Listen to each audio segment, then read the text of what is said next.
Me encuentro en uno de los tantos invernaderos que identifican a la provincia de Almería. Pero, ¿qué es un invernadero? Es esto que veis a mi espalda. Por mi experiencia, os puedo decir que es más impresionante de lo que podáis imaginar, pues no hay más que ver las caras de las personas que lo ven por primera vez. En mi caso, no recuerdo la primera vez que lo vi. Días, meses quizá.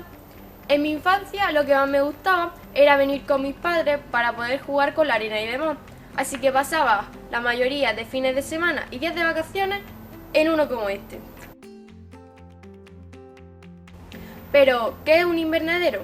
Un invernadero no es más que una estructura construida con el fin de proteger a las plantas que se siembran en su interior de los distintos fenómenos meteorológicos que atacan nuestra zona.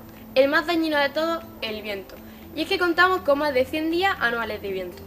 Además de proteger la cosecha del viento, ayuda a mantener la humedad y las temperaturas constantes, todo ello con el fin de favorecer el cultivo de las plantas.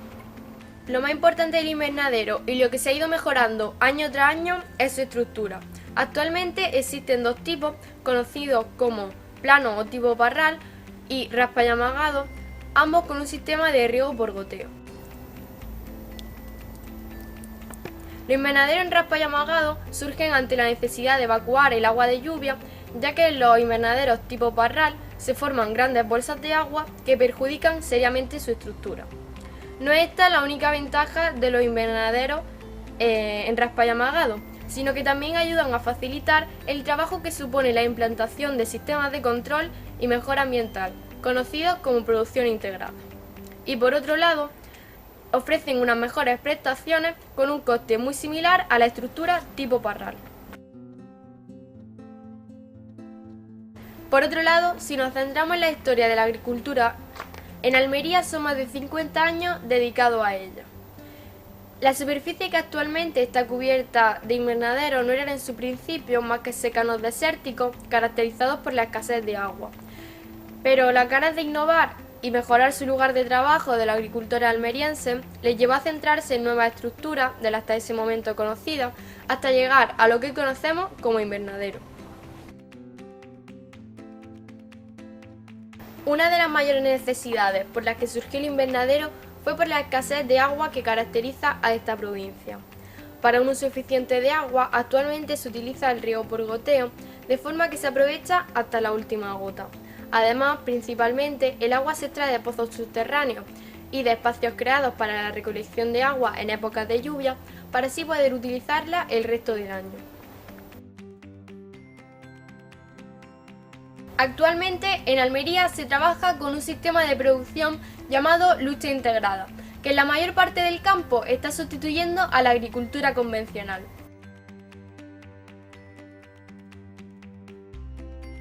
¿Y en qué consiste? Como ya he dicho, se trata de un sistema de producción.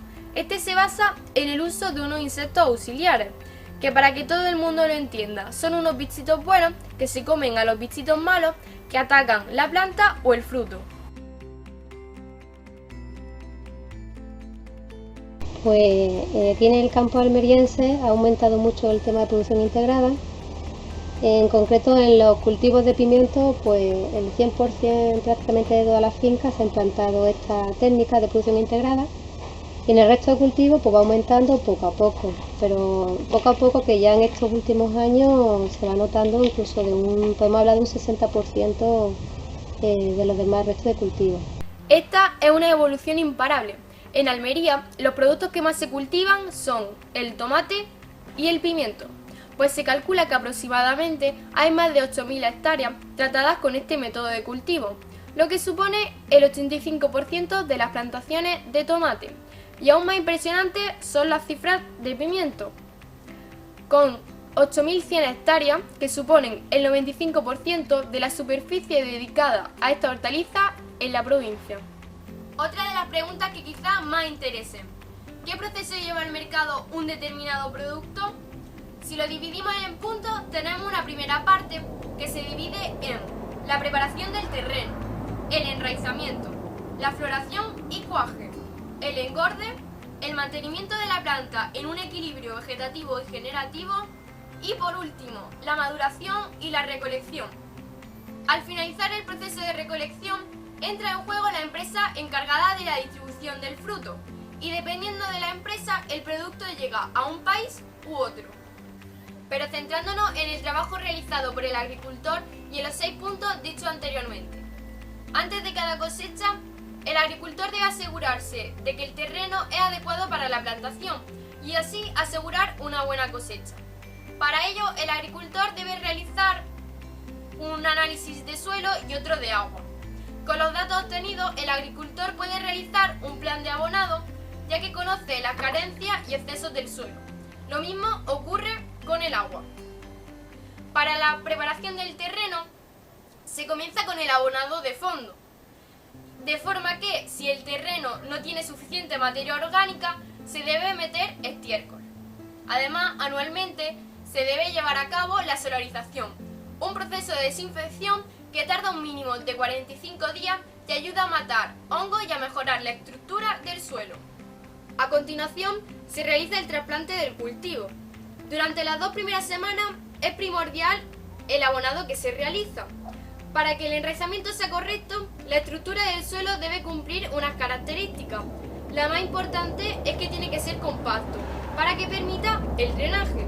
Esto ayuda a poder realizar un abonado con el propósito de ir desarrollando más la planta e inducir su floración. El siguiente paso consiste en aumentar el potasio, aportador de sales, y la conductividad, los gramos de abono por litro de agua, sin subir demasiado el nitrógeno. También ayuda el uso del blanqueo, que consiste en rociar la superficie del invernadero con una capa de cal, aportando sombría y frescor al interior de este en los meses más calurosos. A partir de este momento se va retirando la capa de cal progresivamente según sea necesario. La luz ayuda al crecimiento de la planta y cambia su estado de vegetativo a generativo, es decir, comienza a echar flores y cuajar fruto. A continuación se cambia el abonado por el engorde de fruto, aumentando el nitrógeno y el potasio, disminuyendo la conductividad y dando más riego. Si se trata de un cultivo de largo recorrido, como el pimiento, que a la vez que se va recolectando la planta sigue fructificando, hay que mantener la naturaleza vegetativa y generativa de la planta en equilibrio.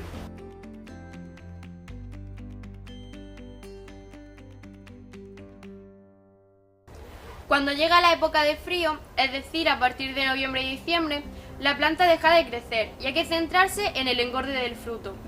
Además, para contrarrestar el efecto de la bajada de temperatura, se aumenta la conductividad y el potasio.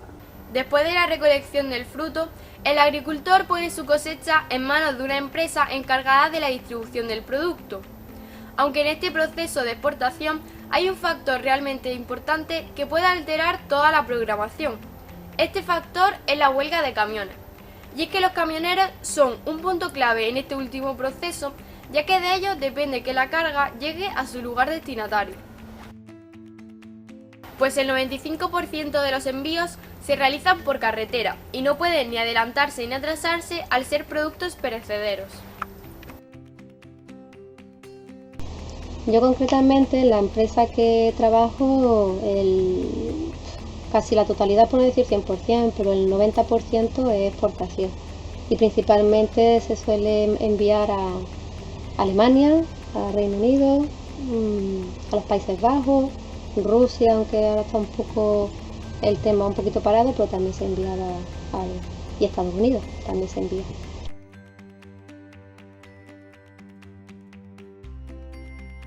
Al igual que en todos los sectores, la crisis está afectando a la agricultura, no solo con la bajada de los precios de los frutos o la subida de los gastos de las exportaciones, también con el número de trabajadores en el campo. Véanlo ustedes. Pues sí, llevaremos cuestión de por lo menos 2 o 3 años en el que se ha aumentado mucho, en el que personas que se dedicaban al tema de hostelería y de construcción, pues al encontrarse sin trabajo en esos momentos, pues están un poco uniéndose o volviendo a retomar todo el tema del campo. Por último, algunos datos curiosos de la agricultura en Almería que quizás te interesen.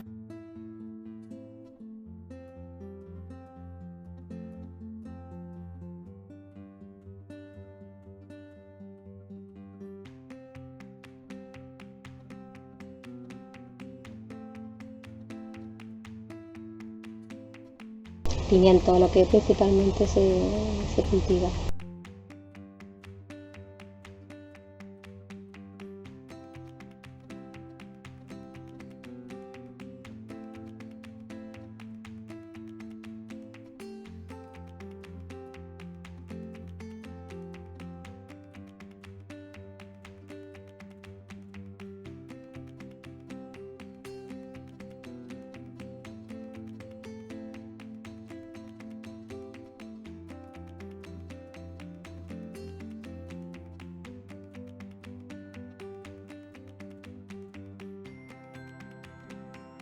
Y lo más importante, ¿es fiable el consumo de frutas y hortalizas del campo almeriense? El 100% se pueden consumir todas las frutas y verduras del campo de Almería, porque con la nueva implantación de esta técnica respetuosa con el medio ambiente, en el que se aplican productos y fitosanitarios y fungicidas compatibles pues, con toda la fauna que rodea el tema de la agricultura.